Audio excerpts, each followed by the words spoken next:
Olá, gente, tudo bem? Hoje estamos aqui com as estagiárias Akli e Michele, onde elas vão dar início ao segundo vídeo pertencente ao nosso projeto de estágio da Faculdade Pitágoras.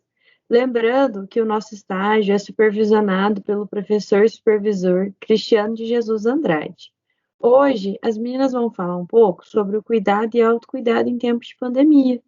Elas vão explicitar como que se dá essas relações, como é possível manejar esse cuidado e autocuidado nos tempos atuais. Eu vou passar a palavra para as meninas que elas vão iniciar.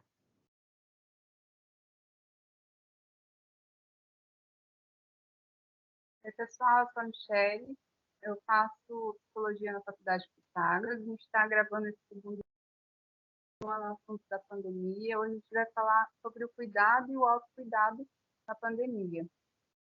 E quem vai começar hoje vai ser a Áquila. Oi, pessoal, aqui é a Akla. Espero que vocês estejam bem. Hoje eu vou começar falando um pouquinho da parte teórica do assunto e depois a Michelle vai falar para vocês sobre os aspectos práticos. Pode passar para mim, Michelle. Então, tem um autor chamado Ornell, um artigo publicado em 2020, que ele fala que é muito comum, nesse tempo de pandemia, que os profissionais dediquem a sua atenção, seus esforços, para compreender o que está causando a doença, desenvolvem os métodos para controlar a disseminação daquela doença, para que ela seja extinta, mas acaba deixando de lado os aspectos psicológicos que podem afetar as pessoas. E essas implicações podem ser negligenciadas e podem causar também diversas consequências futuras. Então, esses autores, eles falam no texto que a globalização, mesmo tendo todos os pontos positivos que a gente conhece, acabou trazendo também alguns fatores negativos, como a facilitação da disseminação desses agentes patológicos, no caso, os vírus, que podem causar a pandemia, né? Pode passar para mim, Michelle. Então, o Covid, ele tem um alto potencial de contágio, e em pouco tempo ele acabou se alastrando muito rápido por todo mundo, né? E causou um grande medo em toda a população. E esse sentimento de medo acabou gerando diversas complicações na sociedade, onde acabou implicando tanto no cotidiano, né, quanto na saúde mental de todo mundo. Então, de acordo com esses autores, o medo ele é um mecanismo de defesa animal. Ele é adaptável e ele é fundamental para a nossa sobrevivência, porque ele envolve vários processos psicológicos na preparação para os eventos que podem ser ameaçadores para a gente. Mas quando esse medo é manifestado de uma forma desproporcional, ele pode ser muito prejudicial, porque ele é um fator muito importante no desenvolvimento de transtornos psicológicos. Então, os autores falam que no meio de uma pandemia, o medo acaba aumentando os níveis de ansiedade e estresse em pessoas saudáveis, ou até mesmo intensificando os sintomas para as pessoas que já têm transtornos psicológicos existentes. Pode passar para mim. Os autores falam também que no meio da pandemia, o número de pessoas em que a saúde mental é afetada pode ser até maior que o número de pessoas que tenham o vírus, porque as implicações na saúde mental podem durar até muito mais tempo e ter uma maior prevalência do que a própria pandemia. E esses impactos psicológicos acabam sendo incalculáveis, porque muita gente acaba desenvolvendo alguma patologia e acaba nem percebendo muitas vezes. Então, é muito importante também a gente falar que, além do medo, existem outros fatores que contribuem para o adoecimento mental na pandemia, como, por exemplo, a reorganização familiar, o fechamento das escolas, né, das empresas, dos locais públicos, a mudança na rotina de trabalho, né, o isolamento, acabam desencadeando sentimentos de desamparo, abandono, por conta da pessoa ficar muito isolada da sociedade. E além de todos esses fatores, né, a gente ainda pode falar sobre a insegurança devido às repercussões econômicas, da questão financeira e até mesmo no fator social, como eu já falei, né, essa questão do distanciamento. Então, além de todos esses aspectos que eu citei, referente a todo mundo, é muito importante a gente também falar sobre os impactos que as pessoas que são infectadas com o vírus sofrem, ou até mesmo as pessoas que têm suspeita, né, do vírus, porque além de todo o sofrimento físico que essa infecção pode causar, a pessoa ainda pode manifestar diversas reações comportamentais e emocionais, como medo, tédio, solidão, ansiedade, insônia e até mesmo raiva, né? E essas relações podem evoluir para transtornos psicológicos. E no caso pode ser depressão, ansiedade, transtornos psicóticos ou paranoides, e questões que podem levar até mesmo ao suicídio. Então, nesse momento, é muito importante a gente focar na saúde mental. Então, vendo todos esses danos que podem ser causados psicologicamente pelo vírus, é muito importante que a gente analise estratégias de preservação da saúde mental de toda a população, onde tem que haver ações tanto governamentais, mas também recomendações individuais de prevenção do adoecimento mental. Pode passar para mim, Michelle. Aí Tá aqui eu vou passando, falar né, sobre Raquel? algumas. Tá. Tá bom. Aqui eu vou falar sobre algumas ações que podem ser usadas como possibilidade de enfrentamento. Então, a primeira ação é você cuidar de si e dos outros. Então, você tem que manter um contato com seus amigos, com os familiares, tentando encontrar um tempo para atividade e lazer com essas pessoas. Mesmo que tendo distanciamento, é bom você manter uma boa harmonia com o pessoal da sua casa. É bom seguir também as recomendações da OMS, né, Organização Mundial da Saúde, e das agências de saúde também da região. É também legal prestar atenção às suas próprias necessidades, os seus sentimentos, os seus pensamentos. Também limitar a exposição a notícias relacionadas à pandemia, porque muitas informações podem desencadear transtorno de ansiedade, principalmente nessa era que a gente vive, que existe tanta fake news e a gente acaba não sabendo no que acreditar e acaba ficando confuso nessa questão. É legal também você comunicar a alguém quando você sentir sintomas de tristeza, de ansiedade, e auxiliar no máximo as pessoas do grupo de risco, mas sem se colocar em risco também, né? Porque a gente tem que proteger o outro, mas a gente também tem que se proteger. Além disso tudo, né, a gente tem que pensar também nas ações que podem ser feitas em relação às crianças, porque elas estão passando por diversas mudanças no cotidiano, principalmente em relação ao afastamento da escola, né? Então é muito importante a gente manter atividades familiares de lazer para que essa criança consiga encontrar outras ações durante o dia, não ficar só na frente da televisão, do celular e tendo acesso também, né, às informações que vão bombardeando o celular e a televisão o tempo todo. É bom também explicar sobre a pandemia numa linguagem clara e acessível, para que ele possa compreender o que está acontecendo e manter uma rotina o máximo possível. Também é legal você estar disposto a responder as perguntas das crianças e entender que nesse momento eles podem estar mais irritados, sensíveis, às vezes eles estão até mais exigentes, e pode até ter casos de regressão, como, por exemplo, a criança voltar a urinar na cama ou ter algum hábito que ela tinha quando era mais nova e acaba voltando. E é muito importante a gente não culpar elas por esse comportamento, porque esse momento para a gente é difícil e para eles também é muito difícil. É importante também a gente ensinar as crianças a expressar seus medos, contar sobre o que elas, pedir para elas contarem sobre os medos, falar o que está angustiando ela. É muito importante essa comunicação com as crianças, principalmente nesse momento. É legal também você controlar a quantidade de informações no qual as crianças estão sendo expostas, porque senão acontece, como eu já falei, né, as famosas fake news, e as crianças acabam ficando muito assustadas, porque elas não conseguem compreender a amplitude da situação.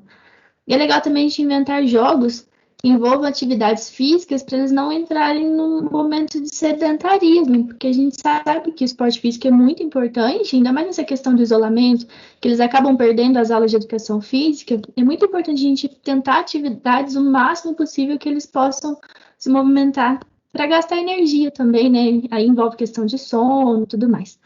Pode passar para mim, Michelle. Outro grupo que precisa de apoio são as pessoas do grupo de risco, principalmente os idosos e as pessoas com transtornos psicológicos. Então é muito legal a gente ajudar a proteger essas pessoas, além de dar atenção por chamadas de vídeos, telefônicas e redes sociais, tentar manter o máximo de contato possível com elas, mesmo que longe delas, né? Também é bom a gente estar disponível para ajudar nas tarefas que envolvam locais de risco, como, por exemplo, fazer compras, pagar contas, principalmente comprar medicação, ajudar eles nessas questões para que eles não fiquem tão expostos ao vírus quanto não devia, né? manter também uma maior vigilância em relação aos sintomas e garantir todo o conforto possível nesse momento de isolamento para eles e ajudar também no controle das medicações. E também, se for necessário, se você perceber que a pessoa está precisando, é bom também dar um suporte emocional para eles, porque principalmente as pessoas idosas, elas acabam se sentindo muito carentes, né? Então é importante essa atenção para eles nesse momento de isolamento. Pode passar, Michelle. Então, pensando nesses aspectos de adaptação, a gente pode pensar nas teorias de Simon. Ele fala que a adaptação se refere a um conjunto de respostas do organismo vivo em vários momentos. As situações que modificam, permitindo a manutenção da sua organização, por mínima que ela seja, compatível com a vida. Então, de acordo com esse autor, a totalidade da adaptação humana, ela se abrange em 4 setores. Pode mudar, Michelle. O primeiro setor é o afetivo relacional, que é um conjunto de sentimentos, atitudes e ações do sujeito em relação a si e ao semelhante a ele. O segundo fator é a produtividade, onde há um conjunto de sentimentos, atitudes e ações do sujeito relacionados ao trabalho, estudo ou qualquer outra atividade produtiva, seja de natureza artística, seja filosófica, religiosa, ou considerada como principal no período realizado. Outro fator é o sociocultural, que é um conjunto de sentimentos, atitudes e ações do sujeito relativos à sociedade, aos recursos comunitários, às pressões sociais, aos valores e costumes da cultura ou ambiente em que vive. E o último é o orgânico, que fala sobre o estado e funcionamento da totalidade do organismo do sujeito, bem como seus sentimentos, atitudes em relação ao seu corpo. Pode passar, Michelle. Então, analisando essa situação da pandemia, é muito importante a gente ver que ela vai perdurar ainda por um período de tempo e, mesmo assim, ainda é necessário que a gente pense sobre o futuro sem a pandemia, analisando como que vai ser essa readaptação social, a volta ao trabalho, sobre como o distanciamento social poderá ter impactado nas relações físicas, envolvendo abraços, beijos, apertos de mão, que a gente acaba perdendo um pouco desse costume no dia a dia, né? Então é muito bom a gente pensar que essas relações vão voltar e que a vida vai voltar ao que era considerado normal, né, pra gente. E para que isso ocorra de uma maneira mais leve, harmoniosa, é muito importante que a gente se prepare para esse momento de volta. Então, aqui a gente vai falar também com a Michelle sobre as formas de enfrentamento da pandemia relacionado tanto à saúde física quanto psicológica. E, além disso, também depois ela vai elaborar um projeto de vida visando objetivos futuros e as metas que a gente pode alcançar. Antes de passar a fala para a Michelle, eu queria falar um pouquinho também sobre o autocuidado. As pessoas, elas estão muito acostumadas a cuidar muito uns dos outros, né? Seja do filho, do marido, dos pais, dos amigos, ou até mesmo dos animais de estimação. Mas quando a gente fala de autocuidado, aquele cuidado com a gente mesmo, né? É muito comum a gente deixar isso de lado, acaba deixando para depois, na verdade devia ser o contrário, né? O autocuidado é o mais importante do que o cuidado com o outro. Então, é muito importante a gente cuidar de si primeiro, para que você tenha condições de cuidar do próximo. Então, quando a gente fala desse autocuidado, é necessário que a gente fale sobre o autoconhecimento também. E existem 2 tipos de autoconhecimento. O autoconhecimento pessoal, que é quando o indivíduo desenvolve e toma consciência das suas metas, desejos, objetivos e propósitos, e repensa suas atitudes, fortalecendo suas qualidades, e enfrenta, né, as mudanças do dia a dia de cabeça erguida. Ele cria mais coragem, ele reconhece, né, suas reações, suas emoções negativas, e ele trabalha para que possa melhorar tudo isso. E todo esse processo, né, de aceitação vai fazer com que a pessoa ela cresça e conheça a sua essência de si, né, alcançando uma melhor qualidade de vida e bem-estar e adquirindo também uma maior autonomia na sua vida, né. E existe também o autoconhecimento profissional, que no caso, acima de tudo, acreditar que é possível alcançar aquelas etapas tão desejadas no ambiente de trabalho. Então, é importante você lembrar que o único responsável pelo seu sucesso na carreira é você. Então, é muito importante você valorizar suas habilidades técnicas e fazer o possível para estar em constante aprendizado. E cada pessoa deve buscar aprimorar suas habilidades e competências para contribuir melhor, de uma forma melhor na empresa, né? Então, voltando a falar sobre o autoconhecimento, a busca pelo autoconhecimento é uma forma de crescimento pessoal e profissional. E o mais importante disso tudo é você determinar os objetivos e metas e estar disposto a enfrentar tudo o que for necessário para alcançar os seus sonhos, os seus objetivos.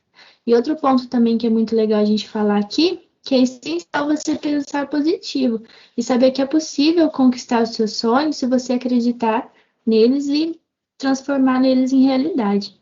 Agora, então, eu vou passar a fala para a Michelle.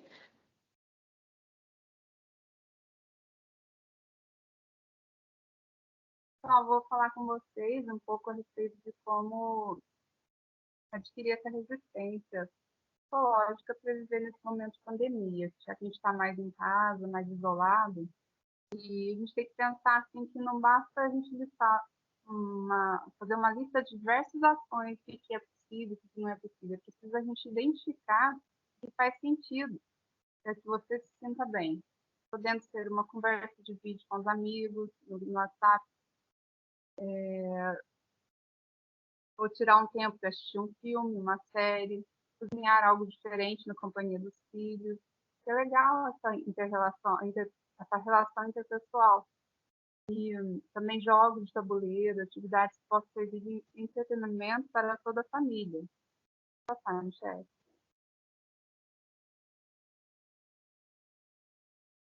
Existem vários tipos de ações que podem ser adotadas como a prática do autocuidado, como, por exemplo, para o bem-estar físico, o cuidado com o corpo, a prática de exercícios, a boa alimentação, uma boa higiene, uma noite de sono reparador.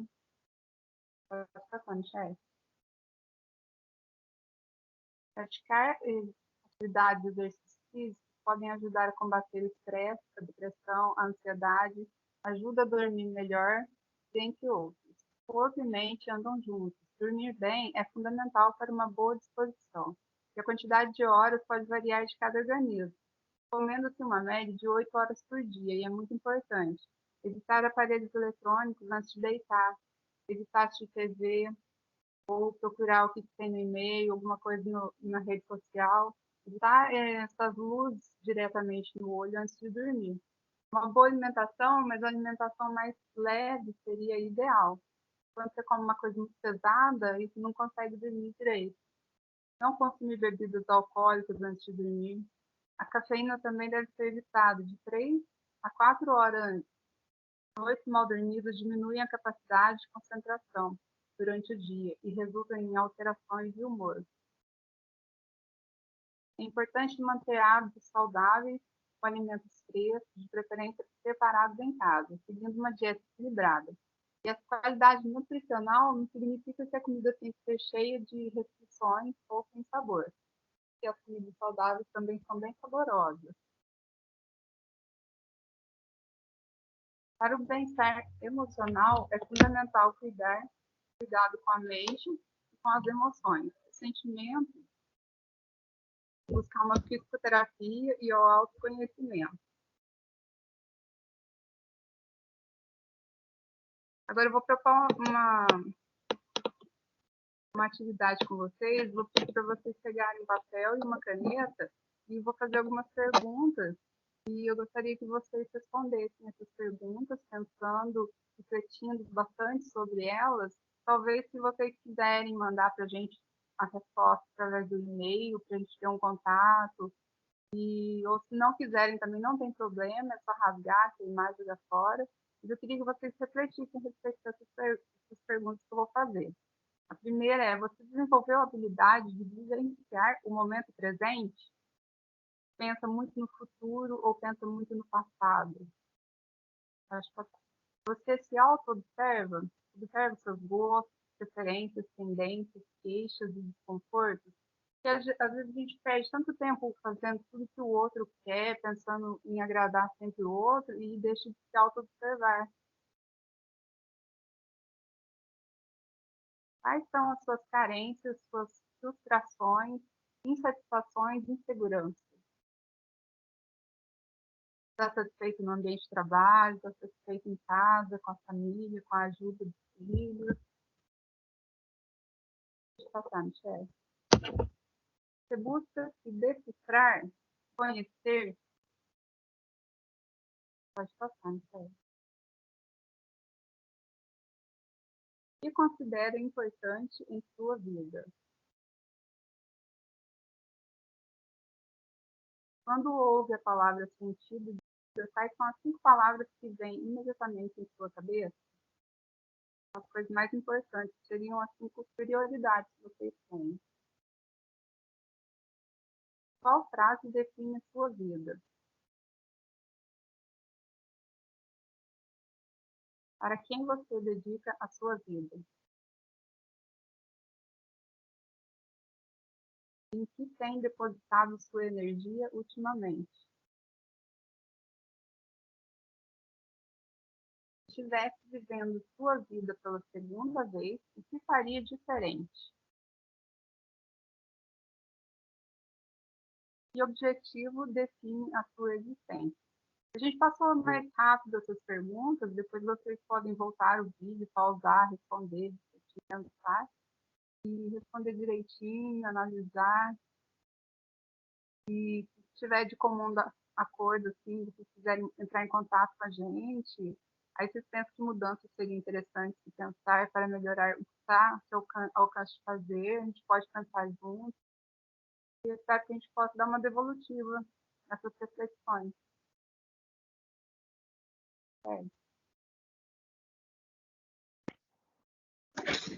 Oi, gente, então, complementando aí que as meninas falaram, mais que nunca hoje o cuidado e autocuidado está cada vez mais intenso na nossa vida, né?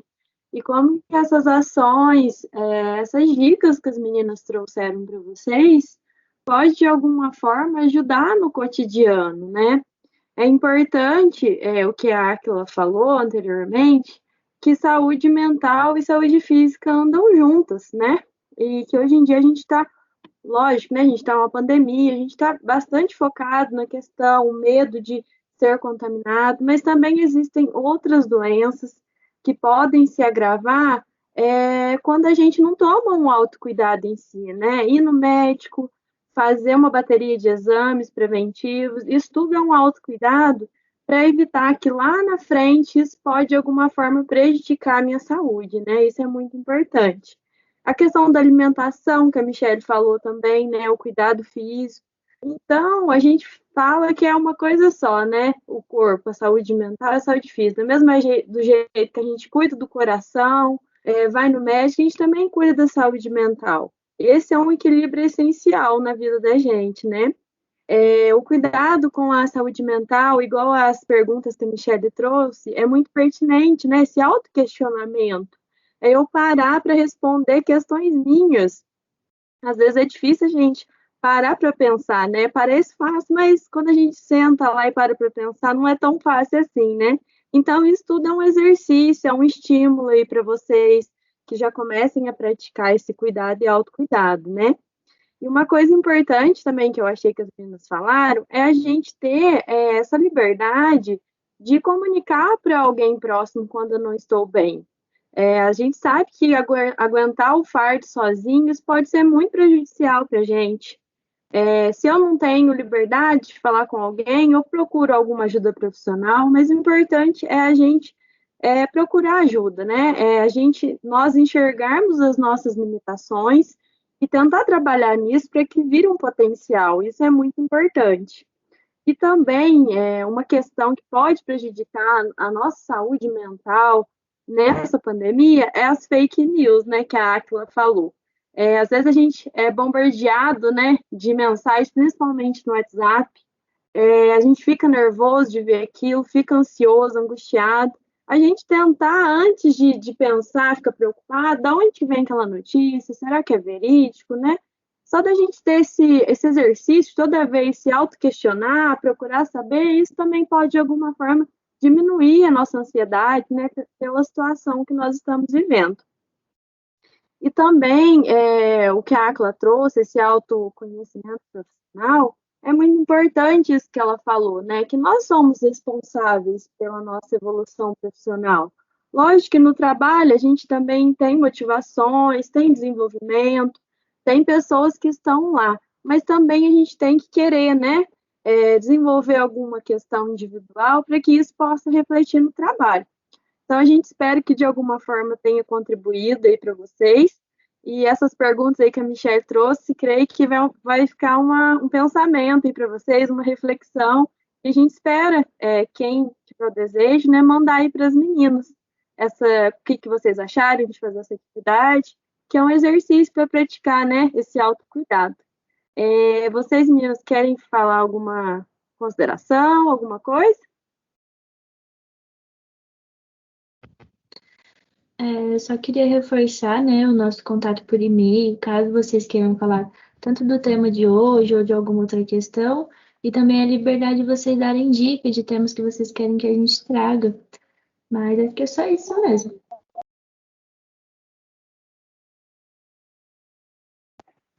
Então tá bom, gente. Michelle, você queria falar? Pode falar. Não, eu ia só reforçar isso mesmo também que a Aquila falou, o e-mail para vocês entrarem em contato, ver o que vocês estão achando, o que a gente pode estar trazendo de novo. Uma devolutiva desse questionamento, não precisa nem ter a resposta, pode ser o que vocês, como vocês se sentiram fazendo. E agradecer também e até o próximo vídeo. Lembrando, gente, que o e-mail das meninas eu vou deixar na descrição do vídeo, tá? As meninas deixam na descrição do vídeo, certinho como que é o e-mail. Até o próximo vídeo, gente. Tchau, tchau. Também queria agradecer a vocês por terem ficado aqui com a gente e até o próximo vídeo. Tchau!